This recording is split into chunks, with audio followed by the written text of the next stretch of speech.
Hola, ¿qué tal? ¿Cómo están? Estamos en una nueva edición del podcast constituyente del Líbero con nuestros panelistas, la convencional Marcela Cubillos y el constitucionalista Germán Concha, que nos acompañan todos los viernes eh, para analizar las semanas de lo que ocurre en la convención. Y siempre decimos que es una semana noticiosa y se va a marcar así, al parecer, que todas las semanas son cada vez más noticiosas, con más votaciones, con más noticias nuevas y para poder también ir entendiendo estos fenómenos que están pasando, ideal es que podamos tener estas conversaciones semanales. Buenos días, Marcela. Hola, ¿qué tal, Gemma? ¿Cómo están? Hola Mariela, ¿cómo están? Hola Germán.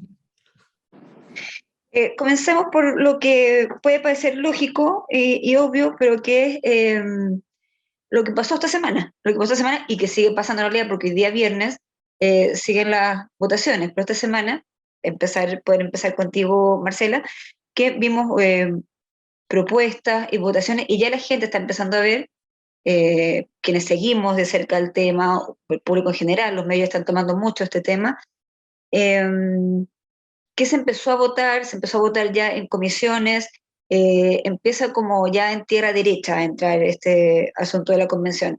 ¿Nos puedes un poquito contar, Marcela, tu impresión de esta semana y explicarnos en simple el proceso que estamos viviendo en estos días? Bueno, la verdad que esta semana se consumó lo que ya muchos hemos venido diciendo semana a semana. Se consumó que la izquierda quiere hacer la constitución solos y que no tienen ningún interés en hacer nada más transversal. Yo diría que ayer lo más grave que vimos ayer es que decenas de iniciativas populares de norma, aquellas firmadas por miles de chilenos, fueron rechazadas en las distintas comisiones de plano. ¿Qué significa eso? Aquí se puso en el reglamento que si una iniciativa tenía 15.000 firmas, se iba a poder tramitar igual que cualquier norma constitucional. Bueno, miles de chilenos firmaron por iniciativas por la libertad de emprender, por la libertad religiosa, de conciencia, congreso bicameral, etcétera, y ayer fueron siendo rechazadas de plano. ¿Qué quiere decir eso? Que ninguna de esas normas llega al pleno, o sea, murieron ayer en la comisión. Entonces, para hacerte un resumen corto, ayer se rechazó la iniciativa popular de bicameralismo, que era muy importante porque esa fue la única iniciativa que surgió como reacción a algo que se había votado ya en la convención. O sea, cuando en la comisión se aprueba eliminar el Senado, se juntan en tiempo récord más de 27.000 firmas para pedir un congreso bicameral. ¿Por qué? ¿Por qué esto que es tan técnico la gente firma? Bueno, porque la gente entiende que esta es una manera adecuada de controlar el poder, de representar a las regiones. Y esa se rechazó ayer de plano. Se rechazó la libertad de conciencia y libertad religiosa, se rechazaron iniciativas populares para la libertad de emprender, la de primero las víctimas para mayores normas de seguridad, etc. ¿Cuál es el engaño? Porque dicen, no, si pasó una norma de libertad de emprender, no, si pasó una norma de libertad religiosa. Bueno, rechazaron las iniciativas populares y aprobaron algunas de convencionales de izquierda sobre libertad de emprender o sobre libertad de conciencia, que son completamente distintas y mucho más débiles en cuanto a la protección. Por ejemplo, la libertad de emprender que proponían miles y miles de ciudadanos, completamente distinta a la de un grupo de convencionales de izquierda, de cómo ellos ven la libertad de emprender en la Constitución. Entonces, aquí yo creo que lo importante es que se le dijo que no ayer por primera vez, no a 34 convencionales o 37 convencionales, según la cuenta que saquemos, se le dijo que no a decenas de miles y miles de chilenos que confiaron en este proceso, que creyeron que sus ideas iban a llegar a la Constitución y se encontraron con que fueron rechazadas de plano. Entonces aquí se dejó molesto, por decirlo así, no un grupo chico de convencionales, que eso somos, después de la elección del 16 de mayo pasado, sino que a muchos chilenos que querían que sus ideas fueran plasmadas en la convención. Y tú ves por lo menos que, porque uno ve ya en las votaciones que se rechazaba la idea, como, bueno, la idea de legislar, o sea, la idea general, perdón, en votación general, estas iniciativas populares de norma, estas, como hemos estado conversando, que reunieron más de 15.000 firmas, algunas 20.000 y todo, o más, incluso 60.000 en el caso de la AFP, que vamos a ver quizás cómo les va a ir más adelante. Eh,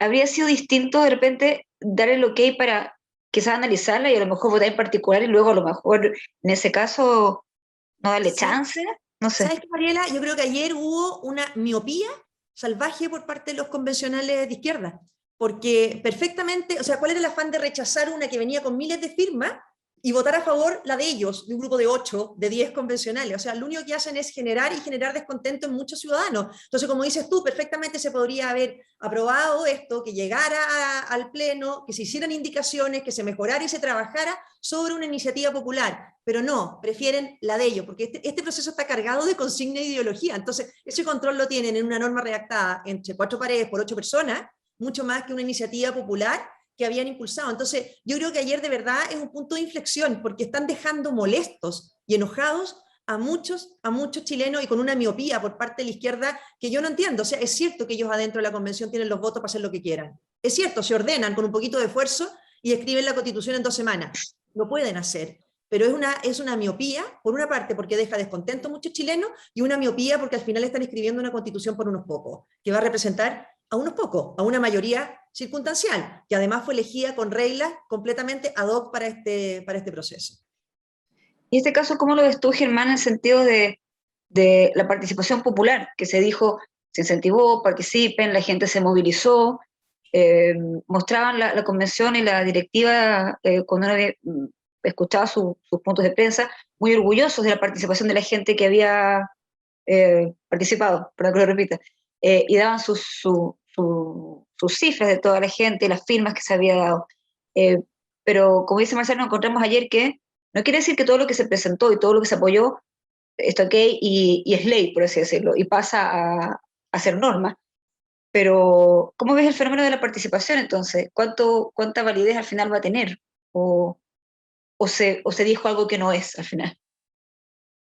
Lo que pasa es que yo creo que entra dentro de esto que hemos comentado en varios podcasts, del problema de las expectativas.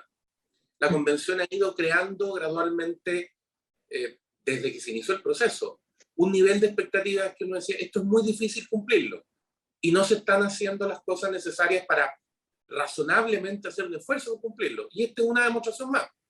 Pues lo que dice Marcela es, en el fondo, la explicación o la gráfica de que en realidad a ti no te interesaba la participación, salvo que la participación jugara a favor tuyo. O sea, ¿qué participación te interesaba? La que servía a la mayoría, la que respaldaba en el fondo lo que quería la mayoría. Pero si esa participación era distinta, iba en un sentido distinto, entonces la rechazamos de plano. Entonces tú dices, a ver, ningún sistema de esto garantiza que lo que tú propongas va a ir al texto, obvio, pero sí tiene que garantizar que vamos a tratar, o sea, que el ente que recibe la información va a tratar todas las propuestas con el mismo cuidado, con la misma seriedad, les va a dar el análisis del caso, tratando de oír, de tratar de entender y de trabajar con esa idea, sean las que le gustan a la mayoría, sean las que le disgustan a la mayoría.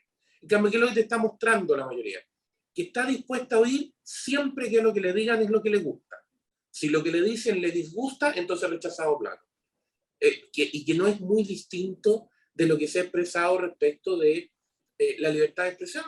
Si lo hemos discutido varias veces, esta es una convención que está de acuerdo con la libertad de expresión cuando tú dices lo que la mayoría de la convención le gusta. Cuando tú dices lo que la mayoría de la convención no le gusta, entonces hay que empezar a corregir la libertad de expresión. Entonces, con ese antecedente, no tenemos mucho futuro de esperar que esto mejore. Al revés, lo que va a pasar es que va a ir empeorando, porque no solo vas a tener ese argumento, sino que tú lo puedes vestir con el argumento de decir, no, es que estamos muy complicados de plazo. Entonces, como estamos muy complicados de plazo, no, hombre, ¿sabes qué? No pudimos. Y precisamente también lo que hablábamos de poder conversar las iniciativas o que se puedan al menos discutir y todo. En esta semana, el vicepresidente de la mesa, que entre paréntesis, no sé si se puede contar con Marcela, que Gaspar Domingos ha tenido un rol protagónico esta semana y la presidenta como que no ha existido, María Elisa Quintero.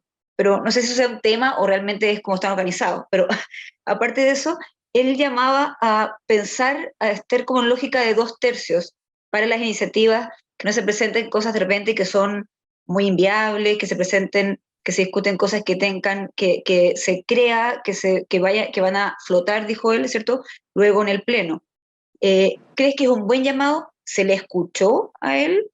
Como 2 preguntas en eso. Mira, es que ahí vuelvo a lo que digo, el llamado para juntar los 2 tercios entre ellos.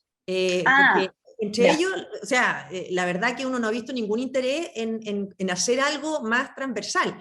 es ordenarse entre ellos. Es como, si es insólito, o sea, la izquierda piensa que nosotros estamos muy lejos de tener el tercio, somos 36 personas, o sea, entonces, si es cosa que ellos hicieron un esfuerzo y no tendrían ningún problema. Entonces, la verdad que es insólito cuando ellos funcionan desunidos, pero entre ellos, o sea, esto va a ser una constitución o muy de izquierda o un poquito menos de muy de izquierda, pero no hay otra opción, porque ellos son los que tienen los votos. Entonces, más bien es un llamado a coordinarse entre ellos, porque hemos visto luchas de poder, ¿no es cierto?, entre que se aprueba la del Partido Comunista con la lista del pueblo y pueblo originario, la del Frente Amplio y Partido Socialista, etcétera. Pero la verdad que nadie está tratando de hacer aquí una cosa muy transversal, porque por último pueden hacer declaraciones bonitas, pero en las votaciones eso no se ve. Yo diría que a mí lo que más a ver, aquí hay dos cosas, con el tema de los 2/3, aquí se aprobó una norma para que la gente entienda cómo va a funcionar esto reglamentariamente a partir de la próxima semana. Aquí va un informe al Pleno, por simple mayoría ese informe en el fondo se aprueba, y después se empieza a votar cada norma en particular. Y cada norma en particular tiene que alcanzar 2/3 en el Pleno. Si no alcanza 2/3, tiene que volver a la comisión para que mande otra. Y si la segunda vez no alcanza 2/3, no hay norma. No hay norma. Ese fue el procedimiento que ellos aprobaron en reglamento. Nosotros éramos partidarios de un ir y venir permanente entre el Pleno y las comisiones, para ir tomándole un poco la pulsión al Pleno, ir trabajando y arreglando y construyendo estas mayorías, pero no quisieron eso. Quisieron que esto fuera lineal. Va una vez, consigue 2/3, listo. ¿Ah? Tú solamente puedes reponer en el Pleno indicaciones que hayan sido rechazadas en la comisión, no nuevas. Y si no consigue 2/3, vuelve a la comisión, se manda de nuevo al Pleno. Si no consigue 2/3, murió la norma. Murió. Por eso están preocupados de tener que conseguir rápido los 2/3, porque de partida hay poco tiempo, y porque si no consiguen los 2/3 la primera, están con un riesgo muy grande de qué pasa a la segunda. ¿Te fijas? Ahora, yo quiero decir una cosa de fondo acá, Mariela, que creo que debiéramos hablar, porque una cosa son las iniciativas populares que se rechazaron ayer, y otras son las que se aprobaron de los constituyentes. Y aquí vamos avanzando muy rápido a una constitución que divide a los chilenos. Es una constitución, y lo voy a decir y me hago responsable y me da lo mismo, una constitución indigenista. Acá ayer se aprobó, por ejemplo, en la Comisión de Sistema Político, escaño reservado para representantes del pueblo tribal afrodescendiente. O sea, ¿qué es esa norma? O sea, eso es romper la igualdad ante la ley, pero de manera brutal. O sea, si usted es afrodescendiente o descendiente de afrodescendiente, que no son un pueblo originario en Chile, usted tiene derecho, o sea, su voto vale 1000 veces más que el voto tuyo de Germán o el mío de cualquier ciudadano chileno, porque ya tiene elegido un diputado.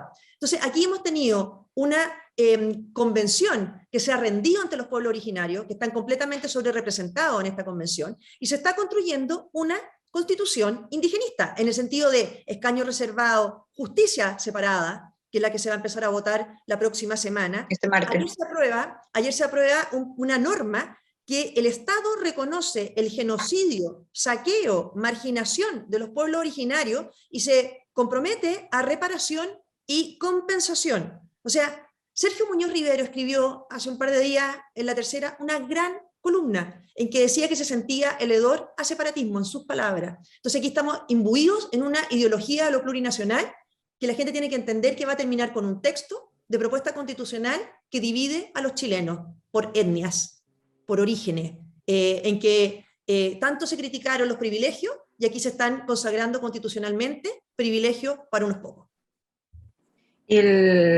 Muy importante ese punto que subrayas, y Germán, para poder preguntarte precisamente los riesgos también que tenés, aparte obviamente de lo que dice Marcela, justamente por el tema, para muchos temas, pero para el tema judicial, que ya está aprobado, de hecho, aprobado no en el Pleno, sino que en Comisión General y particular, el pluralismo jurídico, que algunas veces tú ya lo has abordado, pero este riesgo de separación, de división que estamos viendo de repente en la representación en el Parlamento, unicameral, seguramente que tendremos, no sabemos, pero también en la justicia, para tratar conflictos, para tratar delitos, para la igualdad de ley, precisamente. Ahí, ¿cómo ves tú aquello? O sea, yo diría que lo que hay es un asalto, por decirlo en términos gráficos, a la lógica clásica de la igualdad ante la ley. Porque lo que tú haces es decir, mira, ¿qué vamos a hacer para poder convivir? Vamos a establecer unas ciertas reglas que van a ser iguales para todos. ¿Por qué? Porque así vamos a poder respetarnos entre todos, garantizándonos un espacio común, unas ciertas herramientas comunes. Más allá de las diferencias de origen, de historia, de la que quieras plantear, esas reglas son comunes, esos instrumentos son comunes, y es la base de esta convivencia propia de las democracias liberales. Pensamos distinto, tenemos derecho a tener visiones sobre el pasado, sobre el futuro, sobre lo que queremos hacer distintas, cómo convivimos sin matarnos, porque tenemos ciertas reglas comunes. La más importante es excluir la violencia, pero además garantizarnos entre todos derechos que son los mismos, para controlar el poder y para asegurarnos que no haya nadie que pueda autoritativamente eliminar a los demás. Esa es la lógica. Ahora, cuando yo utilizo la herramienta constitucional para empezar a decir que hay personas que tienen más derecho a tener representantes o justicias especiales, la pregunta es, bueno, ¿qué es lo que estoy haciendo? Estoy, ¿cómo se llama? Separando países. Entonces estoy haciendo el inicio de un segundo país. ¿Qué significa en términos patrimoniales el decir que el Estado reconoce que se han cometido delitos gravísimos? Si yo hablo de genocidio, hablo de un delito que frente a las reglas de derechos humanos no prescribe, no es amnistiado, no se puede hacer nada para sanearlo. Entonces, ¿qué significa eso? ¿Que yo genero una deuda infinita? ¿Que el Estado Y reparar todo, claro, todo lo que ocurra, digamos? Porque no puedo discutir que eso ocurrió, porque lo estoy fijando en la propia Constitución, la que lo está fijando, haciendo una cosa que además contraría los principios básicos de un orden jurídico, que es que los únicos que determinan que se han cometido delitos son los tribunales. Pero ya, es otra más, digamos, otra cosa más extraña. Pero además, ¿qué estoy haciendo? Entonces estoy diciendo que aquí hay un grupo que está por sobre el resto. Entonces estoy rompiendo la base de la igualdad ante la ley por la vía de decir, aquí hay un grupo que está por sobre el resto. Ahora, más allá de todo eso que ya es gravísimo en sí mismo, yo creo que aquí hay una especie de trampa que estuvo siempre en la conversación, pero que ahora se empieza a ser notoria, que tiene que ver con el tema de la hoja en blanco. ¿Por qué una trampa? Porque se produce una trampa en dos sentidos. Cuando tú estás reformando una norma que existe, comparas por definición, y entonces cada vez que tú propones una norma nueva, tienes un test básico, fundamental. Tiene que ser mejor que lo que hay. Porque si no, ¿para qué la cambio? Cuando tengo hoja en blanco o opero con mentalidad de hoja en blanco, la lógica es no, todo lo que había es malo, entonces partimos de cero. Y no admito la comparación. Porque la verdad es que buena parte de lo que se está probando no resiste ningún test de comparación con lo que hay. No solo es mucho peor, sino que está mucho peor redactado. Este es un periodo muy triste para el orden institucional chileno, no solo en los contenidos. Si este país tuvo, perdón el paréntesis, pero como abogado no lo resisto, o sea, este país tuvo un venezolano genial el siglo pasado, que le legó a Chile una pieza jurídica maravillosa que es el Código Civil. No solo por cómo está redactado, por cómo están armadas las instituciones, por cómo está redactado. La maravilla de castellano y instituciones jurídicas. Y tú ahora se aprueba, con todo respeto, pero mamarrachos. Entonces me van a decir que la Constitución es un collage de mamarrachos comparado con un país que tuvo en el siglo XIX una pieza jurídica que se ha copiado en varias partes, como el Código Civil, el Código de Comercio escrito por Gabriel Ocampo, un gran un jurista argentino, y contra eso apruebas esto otro. Entonces, en algún momento yo le leí a una convencional decir que no entendía por qué la Constitución tenía que escribirse con lenguaje jurídico. Claro. Esto es broma. O sea, ya se le pasó, esto es una broma. No, parece que no era broma. Parece que no era broma y que estamos dispuestos no solo a hacer aberraciones jurídicas, sino que a hacer aberraciones en cómo se dicen las cosas. El segundo problema, para terminar con esta idea de la hoja en blanco, es que hay un chantaje implícito. Porque cuando tú modificas, tú sabes que si no llegas a acuerdo para modificar, hay algo, que es la norma vigente. En cambio, con hoja en blanco, ¿qué es lo que te van a decir en algún momento? Si no nos ponemos de acuerdo en una norma que no es pésima, es muy mala, pero no es pésima, no va a haber Congreso. Entonces, o me apruebas un Congreso unicameral con escaños reservados, que es un desastre, pero es que lo demás es aún peor. Entonces va a salir... Es nada, claro. Claro, lo demás es que no haya nada. Entonces, ¿cómo no hay nada? Entonces va a salir el buenismo que llega gobernando Chile desde octubre del 2019, a decir, ya gobernando la mentalidad de la mayoría del país desde octubre del 2019, a decir, no, es que hay que aprobar algo, es un éxito aprobar. ¿Cómo va a ser un éxito aprobar un mamarracho?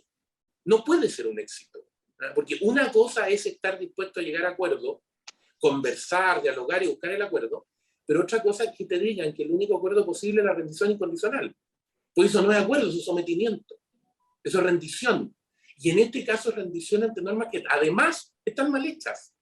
Pero por último se dice a mí, no, no, hay una diferencia, pero están técnicamente, no, están además mal hechas y son muy peligrosas. Las puertas que estás abriendo sin saber exactamente. Cito a otra convencional que dijo, no recuerdo el nombre ahora, pero leí ayer que uno de los que había firmado esta idea de disolver todos los poderes públicos. No, sí, yo sé que esto recuerda a los soviets. Por lo menos reconoce. Reconoce, claro. Esto es una mezcla entre la Revolución Rusa y la Revolución Francesa. Entonces, son los jacobinos o los bolcheviques, elija, pero son esas dos memorias. Son las alternativas, claro. Claro, eso es lo que estamos discutiendo, esa es la casa de todos. Entonces, ya esto es, insisto, días muy tristes para la orden institucional chilena. Importantes palabras como para recordarlas y porque vamos a estar viendo eso todos los días, como dice Germán. Y para terminar, por favor, Marcela, con la parte como práctica, ¿cómo viene la próxima semana? O sea, en cuanto al pleno, ¿les han dicho ya cómo va a ser el mecanismo? ¿Se van a juntar desde temprano a despachar todo lo del primer informe de la Comisión de Justicia? ¿Cómo? Perfecto, mira, una cosa corta a lo de Germán, para ir redondeando en el fondo, yo creo que lo de Germán es clave. Aquí estamos viviendo el fin de un principio que nadie discutía en Chile, que era el de la igualdad ante la ley, o sea, y eso es una constitución que no lo está consagrando, pero además, algo que yo creo que la gente tiene que entender, que esto no es un proceso inevitable, o sea, no pasa nada si no te gusta el texto que salga al final, y si te lo hacen creer distinto es un chantaje. O sea, aquí, si no te gusta ese texto, bueno, habrá que reformar el actual en el Congreso como nunca debió salir del Congreso todo este tema. Entonces, no pasa nada. O sea, aquí no podemos empezar a compararnos con lo que podría haber salido, que era mucho peor. O sea, ayer, de las cosas sorprendentes, celebraban que se hubiera rechazado unánimemente esta norma que pedía disolver los poderes del Estado. No sé, si lo más sorprendente de todo es que hayan aplaudido cuando se rechazó. Pero si ese es el desde de una convención que se dice democrática, es que no hay una norma que pretenda disolver los poderes del Estado. ¿Ah? Pero ya aplaudían felices cuando habían logrado 0 votos de apoyo, pero media sorpresa. O sea, ¿cómo haber estado en riesgo eso? Obvio que no. Bueno, para la próxima semana empieza el pleno. La primera cosa que se van a votar es el informe de justicia, la primera parte del informe de justicia, en que ya vienen normas importantes que en relación al pluralismo jurídico. En que esto, de partida, que ya no se hable de poder judicial, sino de sistema judicial. O sea, es tanto el afán refundacionales que ya entonces eliminamos el nombre de poder judicial, que no solamente el nombre, establecer que hay sistemas de justicia, porque hay sistema, justicia para unos y justicia para otros. Eso ya se empieza a votar la próxima semana, creo que es el martes, no sabemos los horarios, pero como te digo, se votan los informes en general, pero después el reglamento y la Constitución establece que cada norma tiene que aprobarse por 2/3 y se podrán renovar en el Pleno indicaciones que hayan sido rechazadas en esa comisión. Eso pasa a nivel plenario. Y en el resto de las comisiones, por ejemplo la del sistema político, nosotros tenemos hasta el miércoles para presentar indicaciones a todo lo aprobado ayer para votarse en particular en la comisión y de ahí poder ir al pleno. No, perfecto. Muchas gracias como toda semana y como siempre para Germán. ¿Puedo hacer un comentario? Claro, por supuesto. Respecto de del pluralismo o de la diversidad de los sistemas jurídicos. Ahí hay un tema muy complejo para la democracia. La democracia tiene una característica fundamental. Para que podamos convivir, necesitamos un cierto mínimo intangible, porque nuestras diferencias tienen que topar en algo, por decirlo en términos simples. Yo no puedo pretender imponerle a los demás en democracia el que yo sea caníbal, por ejemplo, o el que yo cree en la esclavitud, y por lo tanto diga, no, es que los demás tienen que ser esclavos míos. Hay ciertos bordes mínimos en la democracia, que es asumir la proscripción de la violencia en política, por cierto, pero además ciertos mínimos. No vamos a admitir la esclavitud, no vamos a admitir el canibalismo, no vamos a admitir una serie de cosas, ya, que no son tantas, pero que son básicas para poder convivir entre personas que piensan distinto. Entonces aquí hay una pregunta fundamental. El rol de garantía de eso está asociado a los derechos humanos. Para eso se han ido desarrollando, como reemplazo de lo que antes era el derecho natural, otro tipo de instituciones jurídicas. Se ha ido consolidando esta idea de que los derechos humanos juegan ese rol en el mundo moderno, de construir esta suerte de base que se garantiza a todo el mundo. Bueno, este pluralismo pasa por encima de los derechos humanos. O sea, el día de mañana alguien dice, no, ¿sabe qué? Yo como práctica cultural, y no se la estoy asignando a nadie, estoy poniendo simplemente un ejemplo, pero yo como práctico cultural creo que las mujeres no tienen los mismos derechos que los hombres. Ah, bueno, en este grupo, como es una práctica cultural histórica, la vamos a respetar. ¿Y los derechos humanos? Si la idea fundamental de la igualdad ante la ley, que es la idea de la democracia del mundo moderno, es esa la lógica de la democracia liberal, es que se garantiza un núcleo de derechos y reglas básicas a todos. Pero para eso tengo que tener un sistema de justicia común que se asegure de que esas mismas reglas se aplican a todos. Si cada uno va a estar regido por sus propias reglas, vamos a tener un tremendo problema y podemos empezar a caminar hacia atrás. Entonces podemos empezar a devolver hacia un tema en que hay algunos que tienen algunos derechos y otros que no. Como decía Orwell, todos los animales son iguales, pero hay unos más iguales que otros. Bueno, sería bueno que aclararan si ese es el objeto, ya que alguien reconoció que pareciera ser que la inspiración tenía que ver con los bolcheviques, sería interesante ver si por aquí también hay una inspiración que va en ese sentido. Y entonces nos vamos a descubrir en un tiempo más que todos somos iguales, pero hay algunos más iguales que otros. Más iguales que otros, tal cual. No, perfecto y súper claro, Germán. Nuevamente, muchas gracias. Muchas gracias, Marcela. Mucha suerte en lo que viene también, que se viene un trabajo súper arduo. Mucho ánimo, esa es la palabra. Y nos volvemos a encontrar. Pues. Muchas gracias. Bueno, un abrazo. Chao. Haz que estos contenidos lleguen más lejos haciéndote miembro de la Red Libero. Hola, si aún no lo has hecho, suscríbete aquí a nuestro canal de YouTube. Estarás al día de nuestros mejores programas que no encontrarás en otro lugar.